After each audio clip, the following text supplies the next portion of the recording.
Bismillahirrahmanirrahim. Assalamualaikum warahmatullahi wabarakatuh. Waalaikumsalam warahmatullahi wabarakatuh.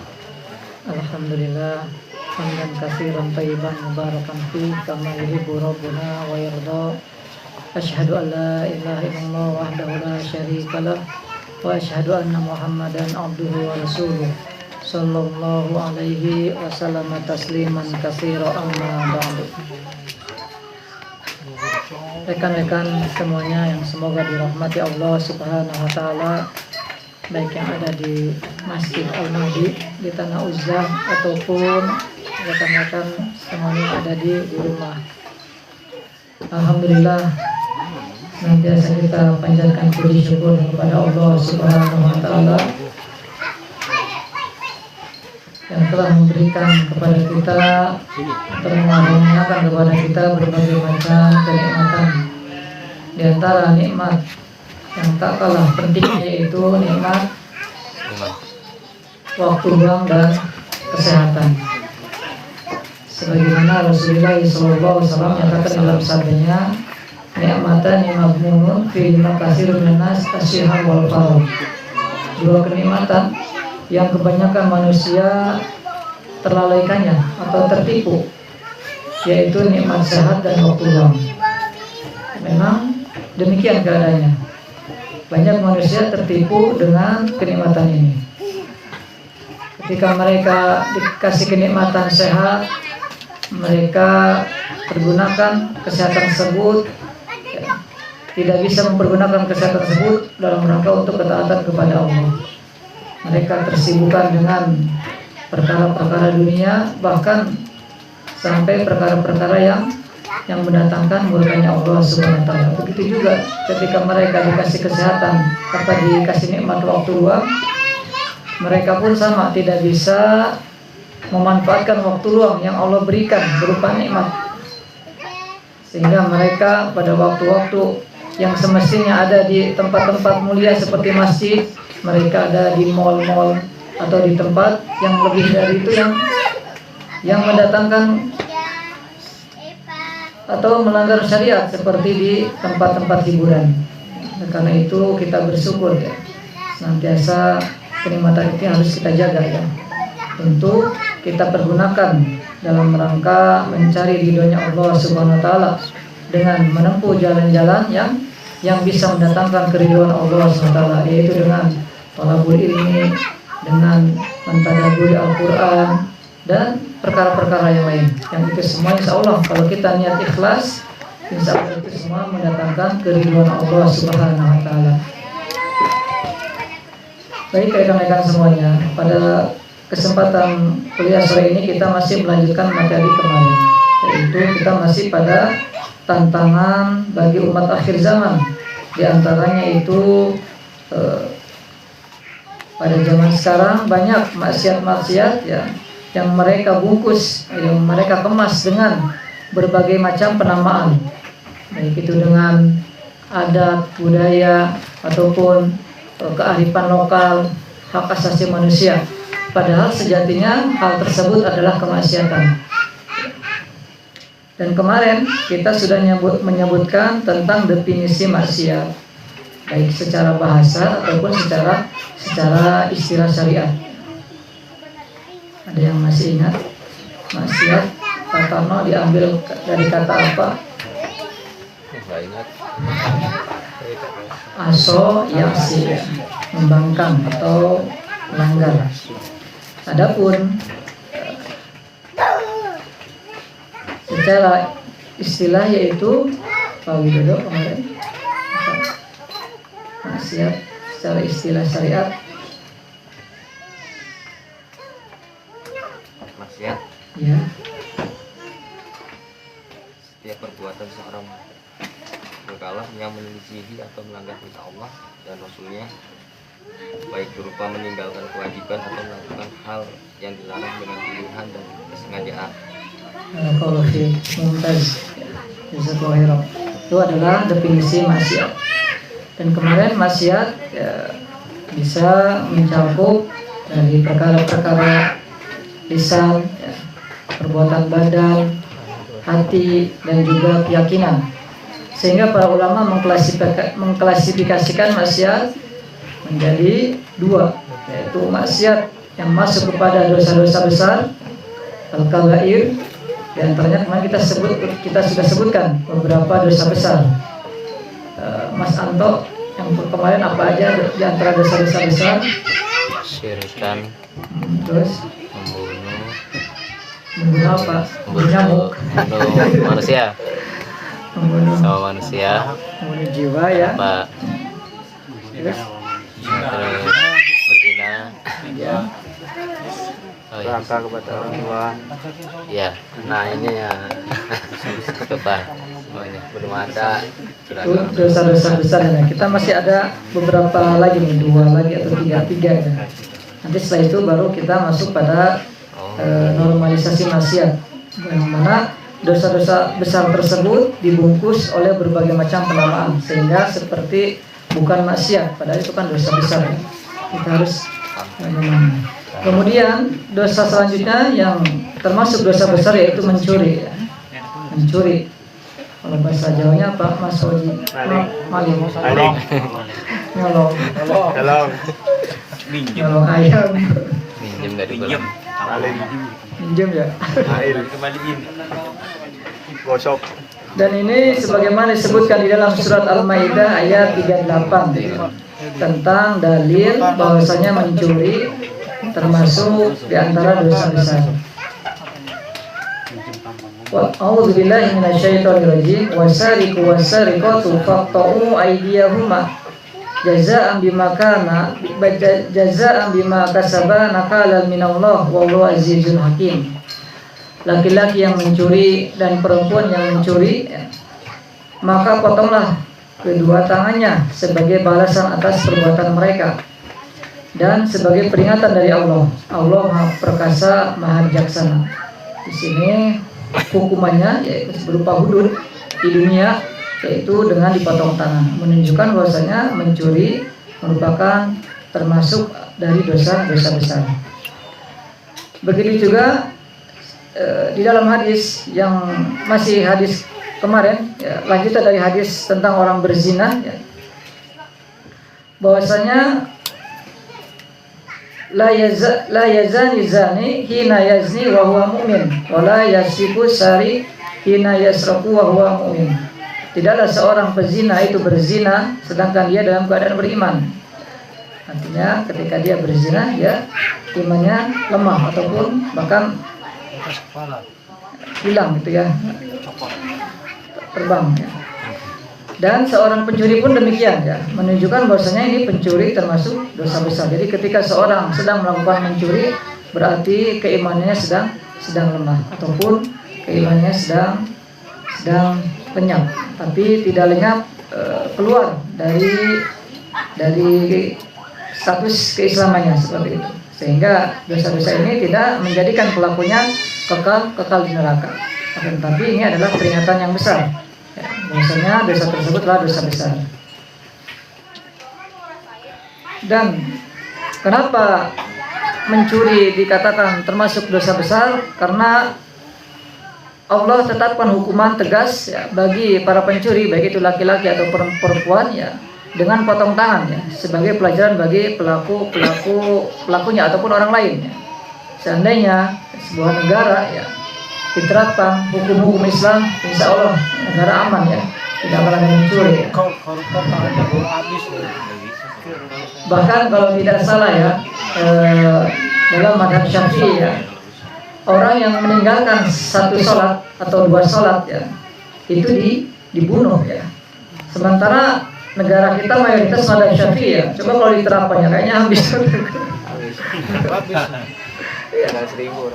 Kalau Imam Syafi'i sendiri kalau tidak salah 2 kali meninggalkan sholat maka dibunuh. Kalau muridnya yang senior yaitu Al-Muzani 1 kali sholat tidak ada toleransi lagi, langsung dibunuh. Seandainya negara kita menerapkan itu ya banyak habis yang dibunuh. Ya dia juga MK nggak kesini MK. Caranya kita nggak ada. Itu beda lagi insya Allah. Itu ya dosa-dosa mencuri. Jadi dalam Islam perbuatan mencuri membuat pelakunya akan jerak ya, akan jerak kalau diterapkan dari Islam. Seperti itu. Kemudian dosa selanjutnya ya, yaitu minuman khamr atau minuman mabuk, ya, memabukkan. Sebagaimana disebutkan di dalam Al-Quran, ya ayyuhalladzina amanu innamal khamru wal maisiru wal ansabu wal azlamu rijsum min amali syaitan fajtanibuhu la'allakum tuflihun.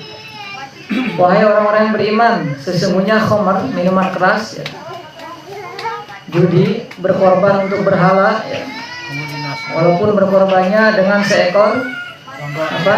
Lalat. Lalat ya. Bagaimana hadis siapa itu masih ingat? Pertama. Hah? Ini ya, hadis lalat. Hadis Ali atau Aisyah atau Ali ya. Walaupun yang dikorbankannya hanya seekor lalat, tapi yang dilihat bukan korbannya, tapi tujuannya, maksudnya. Tetap itu termasuk kesyirikan.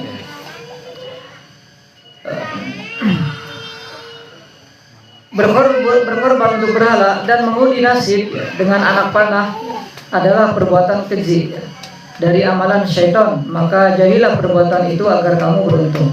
Di sini sebelum Allah melarang dosa-dosa tersebut, Allah menyeru dengan kalimat ya ayyuhalladzina amanu, wahai orang-orang yang beriman. Menunjukkan ini kasih sayang Allah terhadap orang-orang beriman agar tidak terjatuh kepada dosa-dosa tersebut, sehingga dengan terjaganya dari dosa-dosa tersebut akan mendapat keberuntungan. Sebagaimana sudah kita sebutkan, sebagian ulama mengatakan ketika kita mendapati ayat yang diawali dengan ya ayyuhalladzina amanu, perhatikan kalimat-kalimat setelahnya. Di sana kalau tidak ada perintah kebaikan, pasti ada larangan ya, seperti itu. Ini menunjukkan kasih sayang Allah Subhanahu wa taala. Kemudian satu lagi hadis dari Al-Quran tentang larangan khamr atau termasuk dosa besar. Innama yuridu syaitan yuqiya bainakum al-adawata wal baghdha fil khamr wal maisir wa yusaddakum an dzikrillah wa anis shalah fahal antum muntahun. Sesungguhnya syaitan bermaksud menimbulkan permusuhan dan kebencian di antara kamu dengan memakai khamr dan judi itu.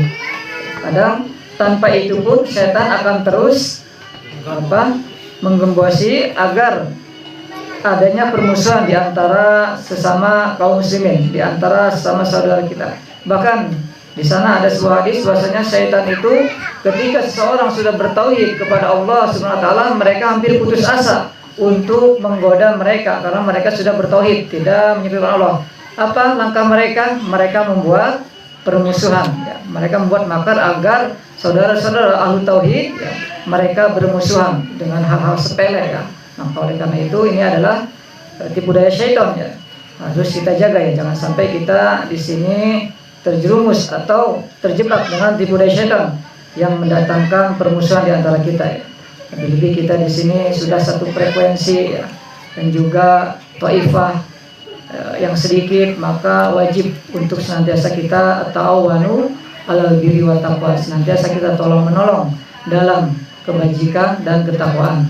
Karena dengan sebab inilah kita saling menguatkan, tolong menolong dalam kebajikan dan ketakwaan, maka akan terjalin ukhuwah imaniyah dan ukhuwah islamiyah yang kokoh. Karena di dalamnya ada perkara-perkara amar ma'ruf nahi munkar. Dengan sebab amar ma'ruf nahi munkar, maka umat atau kita akan senantiasa tegak di atas kebaikan. Jadi, kita di sini semua sama-sama belajar, semua sama-sama untuk siap menerima dinasihati siapapun orangnya. Termasuk saya, ketika saya keliru, ya, maka jangan segan-segan untuk diingatkan, dinasihati. Insya Allah saya tidak akan marah, justru saya akan berterima kasih. Jazakallahu khairan telah mengingatkan. Karena teman sejati itu teman yang ketika kita ya, keluar dari koridor atau lepas dari rem, mereka menarik tangan kita ya, mengingatkan seperti itu. Bukan malah sudah keluar ditendang. Kecuali orang tersebut ketika sudah diingatkan, diraih, mereka tetap, yaitu sudah urusan mereka dengan Allah Subhanahu wa taala. Kita hanya sebatas berusaha saling ta'awun, saling mengingatkan, saling memberi nasihat di atas kebenaran dan kesabaran. Begitu juga dalil dari Rasulullah SAW, kullu muskirin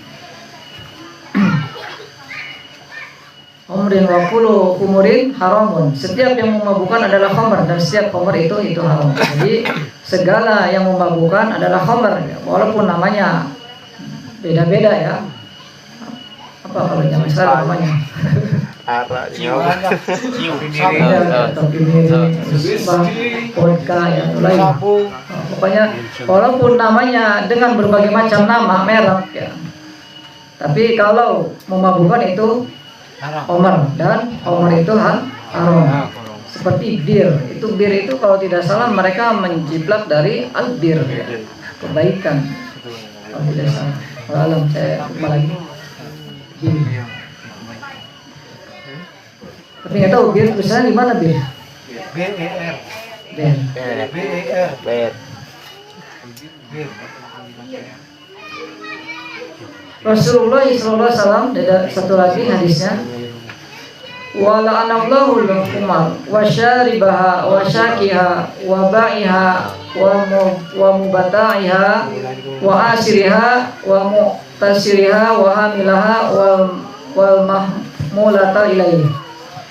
Allah melaknat khamarnya dilaknat, peminumnya, penuangnya, penjualnya, pembelinya, pembuatnya, yang memintanya dibuatkan, pembawanya, dan orang-orang yang menerima kiriman itu, semuanya dilaknat oleh Allah Subhanahu wa taala. Misalkan Mas Anto dapat titipan paket khamar isinya, itu sama hukumnya di sini. Semua dapat laknat ya. Karena masuk padanya at-ta'awanu alal ismi wal udwan, tolong-menolong dalam dosa dan permusuhan. Jadi ini menunjukkan bahwasanya khamar termasuk di antara dosa-dosa besar ya. Karena peringatannya yang Allah sampaikan di dalam ayat dan juga hadis menunjukkan bahwasanya hal tersebut dosa-dosa besar. Dan Allah dengan tegas melarang khamar dan menyebutnya sebagai perbuatan keji dari syaitan. Perbuatan keji. Dan juga khamar bisa memicu permusuhan, bahkan sampai kepada tingkat pembunuhan seperti itu. Ini menunjukkan dosa-dosa besar. Dan juga bisa membuat seorang lupa dari sholat ya, dari sholat. Karena jiwanya sudah hilang, akalnya sudah hilang karena dengan sebab mabok itu, dengan sebab minum khamar dan mabok. Dan juga Rasulullah SAW menjelaskan bahwa khamar dan semua yang terkait dengannya, yang minumnya, yang membuat, yang menjual, membawa ya, walaupun hanya sebatas membawakan ya, semua berada dalam laknat Allah Subhanahu wa taala. Yang terakhir ya, di antara dosa atau 7 dosa besar yaitu durhaka kepada kedua orang tua. Hal ini sebagaimana disebutkan di dalam surat Al-Isra ayat 23-24. Wa qada rabbuka alla ta'budu illa iyyah wa bil walidaini ihsana hamalathu ummuhu wa qada rabbuka alla ta'budu illa iyyah wa bil walidaini ihsana imma yablughanna indakal kibara ahaduhuma aw kilahuma fala taqul lahumā uffin wala tanharhuma wa qul lahumā qawlan karīmā waqfid lahumā janaha dzulli minar rahmah wa qur rabbirhamhumā kamā rabbayani shaghīrā. Di dalam surat Al-Isra disebutkan, dan Tuhanmu telah memerintahkan agar kamu tidak menyembah selain Dia, yaitu agar kita mentauhidkan Allah, tidak menyekutukannya, tidak berbuat syirik ya. Baik itu dengan perkataan, perbuatan ataupun keyakinan. Dan juga hendaklah berbuat baik kepada kedua orang tua. Jika salah satu keduanya berada di sisi kalian atau di sisi kita dalam usia tua, maka janganlah kalian mengatakan dengan lebih-lebih dari itu ya. Saja tidak boleh ya. Lebih-lebih perkataan yang lebih dari itu bahkan menyakitkan ya. Orang tua ini adalah dosa besar, uququl walidain, menyakiti kedua orang tua. kepada mereka dan jangan membentak mereka, dan ucapkanlah kepada mereka perkataan yang mulia, dan rendahkanlah dirimu terhadap mereka, itu rendah hati ya, senantiasa menghormatinya, berkhidmat, memuliakannya ya, seperti itu. Dan ucapkanlah wahai Tuhanku, yaitu dengan doa ya, Robbi firli atau Robbi irhamhuma kama robbayani shaghira, ya Allah sayangilah mereka berdua ya, sebagaimana mereka menyayangi aku waktu kecil. Ini salah satu dalil bahwasanya durhaka kepada orang tua merupakan dosa besar ya. Dan ini disebutkan ya, saja tidak boleh ya, apalagi sampai membentak-membentak, apalagi dengan menunjuk ya. Nah, sudah jelas ya, ini perbuatan yang durhaka kepada kedua orang tua ya. Pintu. Walaupun seandainya misalkan orang tua kita misalkan non muslim ataupun muslim, tetap mereka memiliki hak sebagai orang tua untuk dihormati, dipergauli dengan baik ya, seperti itu.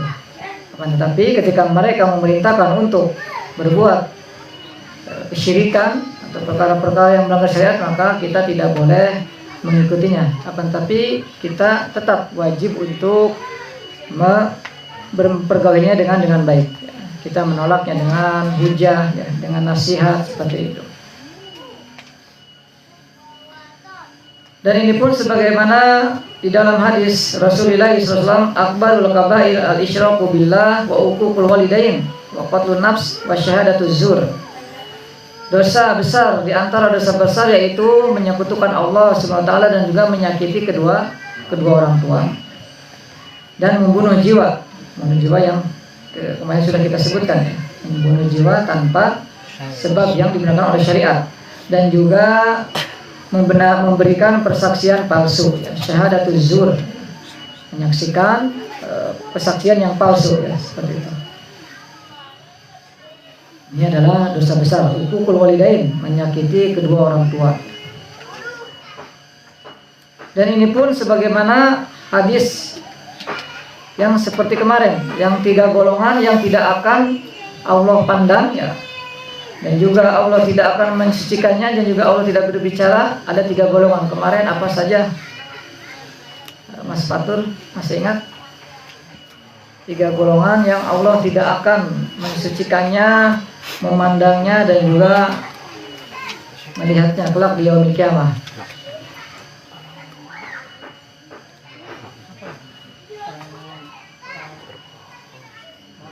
Dosa kesyirikan. Kurang tepat. Ada yang bisa bantu? Orang tua yang berbohong. Kemudian Lainnya. Kerajaan zolim, pemimpin zolim. betul, ya, pemimpin berdusta, iya. Walid, itu lagi. Sombong miskin. Miskin sombong. Orang miskin sombong aja. Dan miskin ya bisa, dan miskin sombong ketika dikasih kebenaran menolak ya, seperti itu adalah sombong, bahkan meremehkan yang membawa kebenaran. Ini adalah orang yang tidak akan dipandang oleh Allah dengan pandangan kasih sayang dan rahmatnya, kemudian juga tidak akan disucikan kelak pada hari kiamat. Di sini pun sama ya. Jadi salah satunya yang durullahu ilaihim yaumal qiyamah al-aqu li walidayhi wal mar'atu mutarajjilah wa dayus.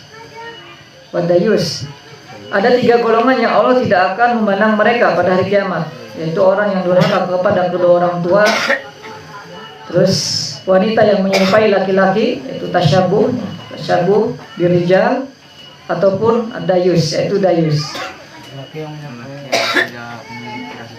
Nah, orang yang tidak mempunyai kecemburuan.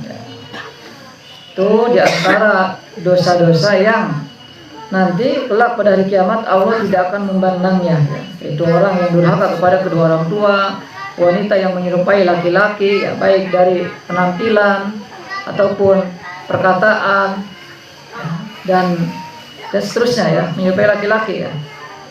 Kemudian juga orang dayus ya, orang yang tidak mempunyai kecemburuan. Misalkan seorang suami ya, tidak memiliki rasa kecemburuan terhadap istrinya mau bertingkah apapun cuek bebek aja ya, seperti itu. Karena katanya kekinian itu ya, kebablasan kalau kita harus memiliki rasa cemburu ya, cemburu untuk memperhatikan istri-istri kita ya, seperti itu. Agar kita tidak termasuk kepada laki-laki dayus ya.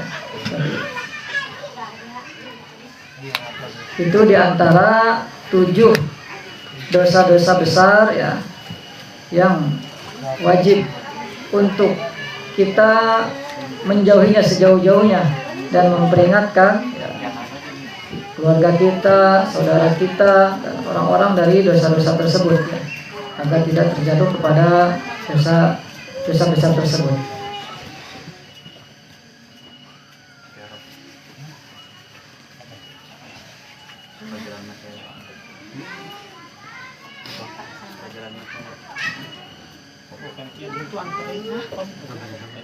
Kenapa di sini di ayat ini bahwasanya menyakiti kedua orang tua termasuk dosa besar? Karena di sini digandengkan dengan dosa syirik dan pembunuhan ya. Sementara dosa syirik adalah menempati urutan yang pertama ya. Dosa yang paling besar. Bahkan pelakunya ketika meninggal masih dalam membawa dosa kesyirikan, maka tidak akan diampuni oleh Allah Subhanahu wa taala. Karena pada ayat tadi digandengkan dengan kesyirikan dan pembunuhan. Dan juga Allah memerintahkan manusia untuk berbakti kepada kedua orang tua, memuliakan dan mendoakan orang tua terutama saat mereka berada di usia tua ya. Tapi sekarang, zaman sekarang kebanyakan berbalik ya. Banyaklah seperti di kampung saya gitu ya. Orang anaknya bekerja di luar, di kota, taruhlah di kota Jakarta. Orang tuanya di kampung. Dia beli sawah, beli ini beberapa tempat ya. Orang tuanya itu yang bekerja gitu. Harusnya orang tua masa tua tuh enak gitu ya, istirahat karena sudah mengurus anaknya dan juga mengurus perkebunannya untuk biaya anak-anaknya. Tetapi setelah tua malah lebih capek dari itu ya. Ini adalah perkara. Begitu dititipin lagi cucunya ya. Cucunya tuh bandel pisan. Kerja lagi di kota udah. Aduh, Masya Allah.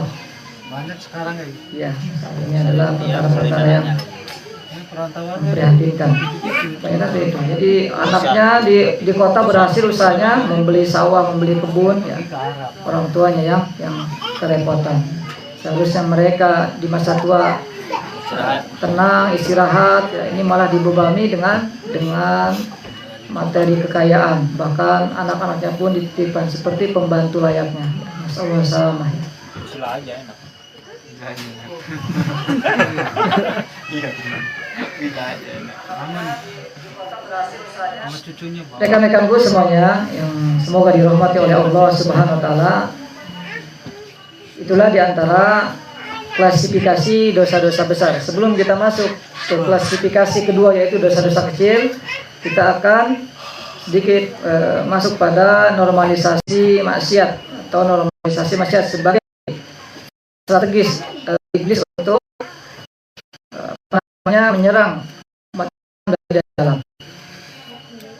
Pada dosa kesyirikan banyak pada zaman sekarang ya, dosa kesyirikan ya, dinormalisasi ya dengan berbagai macam penamaan seperti ada tradisi ritual ya, ritual sedekah laut, misalkan di pantai selatan memotong kambing, memotong kerbau, kepalanya dilemparin ya kemana lemparin yang ke laut ya.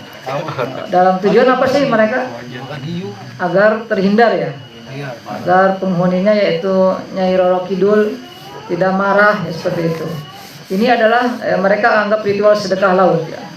Ini adalah kesyirikan ya. Mereka mempersembahkan sembelihan kepada selain Allah. Padahal yang namanya sembelihan itu hanya untuk diperuntukkan kepada Allah Subhanahu wa taala. Mereka menamakan dengan sedekah laut ya. Sedekah ini kan bahasanya kan bagus ya, sedekah laut ya. Mereka bungkus dengan nama-nama tersebut. Atau sesajen tumpah rumah misalkan di kampung atau di kota, di kampung lah mungkin yang masih ada, memotong kambing ya, kepalanya dikubur ya di depan pintu atau di tengah rumah. Nah, dalam rangka mereka agar tidak diganggu oleh jin atau berbagai macam bahaya dan seterusnya. Ini adalah kesyirikan ya, seperti itu. Mereka namakan apa? Ya, Kubal. syirikan. Atau ada lainnya ya yang terkait dengan persembahan kepada selain Allah ya, tetapi diklaim sebagai bentuk budaya atau kearifan lokal. Bagaimanapun bentuknya atau bagaimanapun namanya, ketika hakikatnya itu kesyirikan, tetap kesyirikan. Sebagaimana kaidah bahwasanya ungkapan itu dilihat ungkapan itu tidak dilihat namanya, tetapi dilihat hakikatnya. Kesyirikan ya, tidak dilihat namanya. Namanya mungkin bisa diganti dengan berbagai macam penamaan, tetapi hakikatnya adalah kesyirikan, tetap kesyirikan. Dan juga mungkin masih banyak di dunia pesantren yang mereka ya, kadang gulu terhadap gurunya. Dan mereka ketika mau bersalaman sampai ngesot-ngesot ya, ngesot-ngesot. Kemudian setelah memegang kedua tangan gurunya, dia menunduk dan dibulak-balik ya, bolak-balik itu. Ada yang cium kaki. Kalau dicium kaki saya belum tahu. Yang mereka menamai dengan menghormati ya, takzim guru ya, seperti itu. Takzim guru ini adalah bagus penamaannya, tapi kalau walaupun namanya bagus, kalau hakikatnya itu adalah masuk kepada kesyirikan, tetap kesyirikan. Di sini banyak ya, masih banyak di negeri kita ya.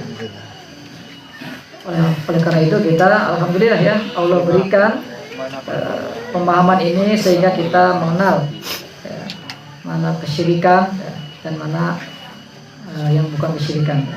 Alhamdulillah di Mubasyirat NG pun kan demikian ya. Kita tidak boleh merunduk ya ketika salaman ya. Kalau kita mau mencium tangannya, kita cukup mengangkat tangan yang akan kita cium tanpa kita harus merundukkan kepala kita. Lebih-lebih sampai mesot ya, sampai sujud ya. Ini tidak boleh ya. Syirik ya. Kemudian juga di antara normalisasi terhadap dosa syirik, yaitu mereka menghalalkan perbuatan syirik dengan niat atau dengan dalih ya, niat baik seperti berdoa kepada penghuni kuburan ya, meminta ya, baik itu kuburan wali ya, ataupun kuburan orang-orang soleh, bahkan kepada kuburan Nabi pun ya. Kalau dia meminta kepada penghuni kubur, maka ini termasuk pada kesyirikan, walaupun niatnya mungkin dengan dalih niat baik gitu ya. Ini adalah kesyirikan ya. Lebih-lebih kuburannya yang tidak jelas ya, apakah itu kuburan wali atau bukan orang soleh ya, seperti itu banyak ya. Kadang di tembok doang, nggak ada kuburan palsu Buat bisnis. Itulah keadaan di negeri kita ya. Mudah-mudahan hilaf Pak Al-Mahdi segera tegak ya, dan kita sebagai pengikutnya ya, agar dunia ini bersih dari kesyirikan ya, sehingga Allah menolong kaum muslimin ya, mengembalikan Islam kepada Islam yang murni ya, sebagaimana Islam yang dibawa oleh Rasulullah SAW, yaitu Islam tauhid ya. Atau meminta keberkahan kepada jin ya, dengan alasan ingin mendekatkan diri kepada Allah, sebagaimana orang-orang musyrik ya.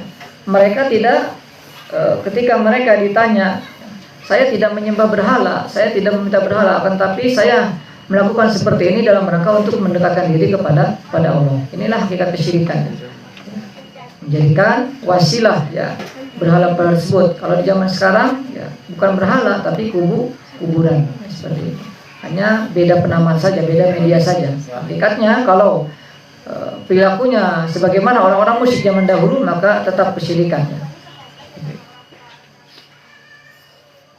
Kemudian juga di antara yang masih berkaitan dengan kesyirikan, yaitu menjual atau mempopulerkan jimat-jimat ya, raja atau benda bertuah ya, seperti jimat pelaris usaha ya, kan? Usahanya ingin kencang maka ada jimatnya ya, seperti itu. Atau kalung atau gelang ya, anti bala ya, yang dijual bebas dan dipromosikan ya, sebagai yang seolah-olah membawa manfaat dari Allah SWT. Ini adalah bentuk-bentuk kesyirikan, dan ini sudah kita bahas ya di kajian kita tauhid ya, tentang jimat ya, tentang tamimah ya, tamimah, terus tiwalah ya. Ada yang masih ingat nggak nih kalau ditanya? Asnam. Hah? Asnam. Jimat ya itu. Nah itu kita sudah kita bahas ya di kajian kitab tauhid. Abad. Kemudian juga menormalkan perdukunan dengan label ahli hikmah ya, spiritual, orang pintar ya. Paranormal.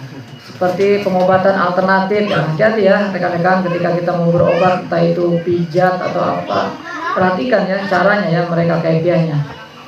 Ada tidak unsur-unsur kesyirikan? Kalau ada ya kita tinggalkan ya. Kalau hanya sebatas medis ya tanpa ada unsur kesyirikan, maka itu diperbolehkan, perkara yang mubah ya. Dengan perantaraan jin atau tenaga gaib ya, ini tidak boleh. Dahulu waktu saya masih sekolah pernah punya guru ya, dia ahli bekam. Dulu masih tradisional pakai tanduk kambing tuh. Jadi ngebekam tuh kita harus nyedot terus tuh. Sampai cebegal monjong orang kesurupan gitu. Tapi dengan media jin. Jadi misalkan ada yang kesurupan, dia Jin lagi. santrinya dimasukin jin lagi, jadi bertarung gitu seperti itu.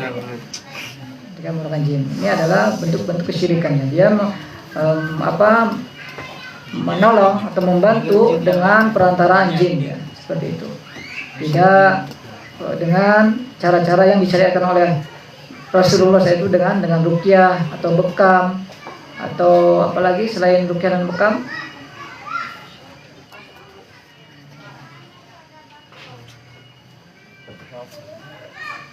Sangkal putung juga biasanya. Ya, Sangkal putung juga biasa pakai itu juga. gitu. Yang ngurus untuk orang yang patah tulang itu. Ya, kadang suka ada jampe-jampenya apa ya? Iya. Saya nggak ngerti itu. Bapak kan ada. Kemudian juga yang dianggap bahwasanya perkara tersebut perkara biasa ya, padahal hakikatnya adalah kesyirikan atau kemaksiatan, bahkan kesyirikan, yaitu dengan ramalan nasib atau zodiak ya. Dianggap mereka sebagai hiburan biasa ya, padahal ini merusak akidah ya. Sehingga mereka membaca ramalan bintang zodiak atau baik itu apa sih kalau zodiak itu banyak ya. Horoskop. Aquarius apa itu? Atau misalkan mereka memiliki kitab primbon yang untuk dijadikan harian mereka ya, dipandang yang tidak dipandang sebagai bentuk syirik. Misalkan mereka mau pergi hari ini, mau safar, dia buka dulu primbon. Dari pasaran. Bagaimana? Nah ini adalah bentuk kesyirikan ya, yang dianggap mereka biasa ya, seperti itu. Ini adalah kesyirikan. Mereka tidak tawakal kepada Allah SWT, padahal Rasulullah SAW ketika mengajarkan kepada umatnya ketika kita hendak safar, tidak ada ya di sana tiaroh atau keyakinan lainnya, kecuali kita dituntun untuk berdoa keluar dari rumah. Bismillahirrahmanirrahim. La haula wala quwata illa billah. Adapun ada memang di sana beberapa sunnah ya. Kalau kita hendak safar, seperti kalau tidak salah Kamis sore, nanti dilihat lagi di hadisnya, lupa lagi. Intinya tidak ada keyakinan. Nah, kan masih banyak orang ketika mau berangkat pergi, baru seperempat perjalanan, misalkan ada kucing lewat ya ke sebelah kiri, dia tidak jadi karena ini adalah bisa mengundang sial, mara bahaya. Ini adalah bentuk-bentuk yang kesyirikan ya, seperti itu. Dan juga diantara normalisasi dalam kesyirikan yaitu menyamakan Allah dengan makhluk atau tempat tertentu ya, seperti itu. Dengan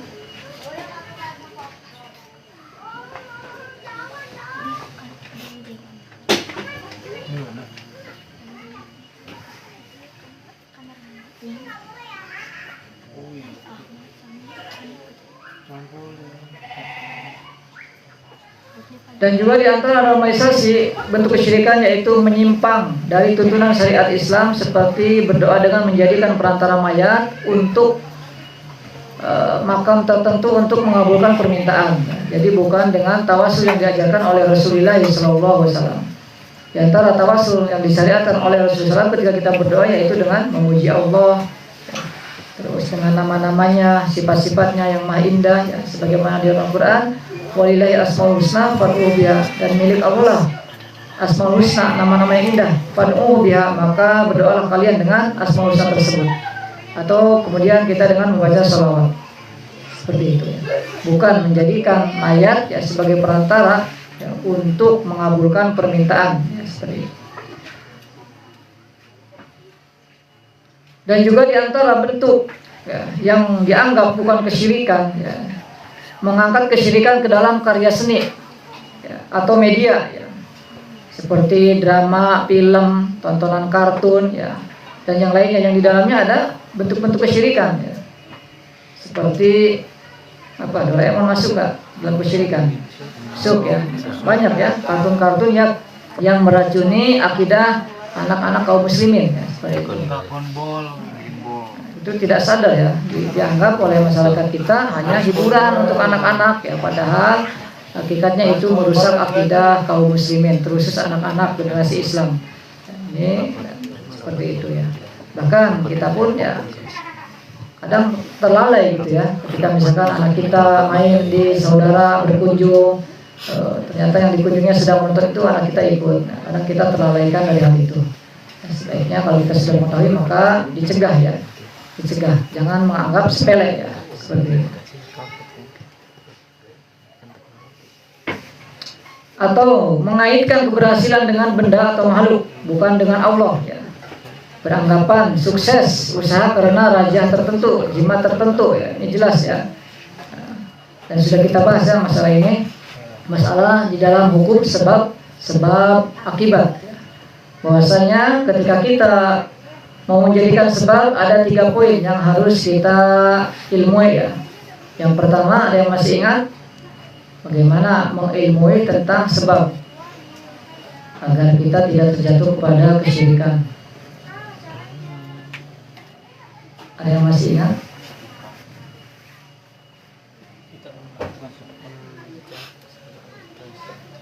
Rekan-rekan semuanya, bahwa dalam memahami sebab ada 3 poin yang harus kita perhatikan. Yang pertama, ketika kita mau menjadikan sebab ya, atau kita tidak boleh menjadikan sebab kecuali sebab tersebut telah dibenarkan oleh syariat dan juga kauni, nyata ya. Jadi ketika kita mau menjadikan sebab tersebut memang sudah ditetapkan oleh syariat, baik itu Al-Quran ataupun hadis atau nyata. Misalkan kita haus ya, maka kita boleh mengambil sebab, yaitu dengan minum air. Karena apa? Karena ini air kauni ya, kauni nyata ya, bisa dibuktikan gitu, seperti itu. Itu yang pertama. Kemudian setelah kita mengambil sebab, misalkan mengambil sebab dengan syariat, sesuai dengan syariat Al-Quran, Sunnah dan juga nyata, hati kita tidak boleh bersandar kepada sebab, melainkan kepada Allah Subhanahu wa taala. Karena yang menjadikan sebab tersebut berakibat, yang menjadikan air tersebut bisa mengakibatkan hilangnya dahaga, itu semata-mata Allah, bukan sebab. Sehingga ketika kita meminum air, kita mengucapkan bismillah.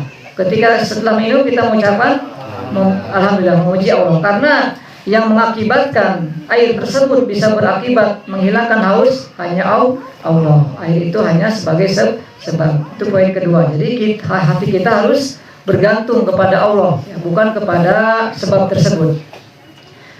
Kemudian poin yang ketiga, sehebat apapun sebab, sekuat apapun sebab ya, tidak akan keluar dari takdir dan ketentuan Allah Subhanahu wa taala. Misalkan api ya, sudah kita ketahui secara nyata bahwasanya api bisa membakar ya. Dan api bisa membakar tersebut ya, melainkan dengan takdir dan ketentuan Allah Subhanahu wa taala. Kalau Allah tidak mentakdirkan api tersebut panas, maka tidak akan bisa membakar. Kalau Allah tidak tetapkan api tersebut tidak panas, maka tidak akan membakar. Sebagaimana api untuk membakar Nabi Ibrahim, walaupun apinya besar dan diketahui bahwasanya api bisa membakar, tapi kalau Allah tetapkan api tersebut tidak membakar, tidak panas, maka tidak akan membakar. Jadi sehebat apapun sebab, maka kita kembalikan kepada Allah. Sebagaimana mungkin kita ketika masuk angin, minum tolak angin ya. Alhamdulillah, biiznillah sembuh, terus berulang ya. Nah, Nah di sini kadang manusia tergelincir gitu ya, karena sudah terbiasa minum tolak angin, akhirnya lupa gitu, hatinya lalai, sehingga alhamdulillah, masya Allah yang tolak angin manjur mujarab seperti itu. Makanya tadi ya setelah kita mengambil sebab, di sini masih ada kemungkinan misalkan kita mengambil sebab, bahwasanya sebab sudah kauni, sudah syar'i, di sini masih ada kemungkinan terjatuh kepada kesyirikan. Oleh karena itu poin kedua, kita harus bergantungkan hati kepada Allah. Dan ini poin kedua pun masih ada potensi terjatuh kepada kesyirikan. Ya, misalkan dia sudah yakin bahwasanya hanya Allah lah yang menyebabkan sebab tersebut berakibat. Ternyata karena berulang-ulang ya dia melakukan sebab-sebab tersebut Allah takdirkan, misalkan manjur, akhirnya lalai hatinya, lupa ya, sehingga dia memuji sebab tersebut. Karena itu kita harus pahami masalah sebab ini ya, agar tidak terjatuh kepada kesyirikan. Mungkin kita cukupkan sampai di sini pada materi kuliah ini ya. Ini ya, normalisasi pada dosa yang paling besar, yaitu kesyirikan. Dan nanti kita akan bahas normalisasi pada dosa-dosa lainnya yang termasuk dosa-dosa besar ya. Mudah-mudahan kuliah pada sore kali ini bermanfaat terus untuk saya pribadi dan umumnya rekan-rekan yang hadir di sini dan juga rekan-rekan yang ada di rumah ya. Semoga bermanfaat untuk semuanya. Kita tutup dengan doa kafaratul majlis. Subhanallah wa bihamdi, asyhadu an la ilaha illa anta, astaghfiruka wa atubu ilaik. Walhamdulillahirabbil alamin. Wassalamualaikum warahmatullahi wabarakatuh. Waalaikumsalam warahmatullahi wabarakatuh.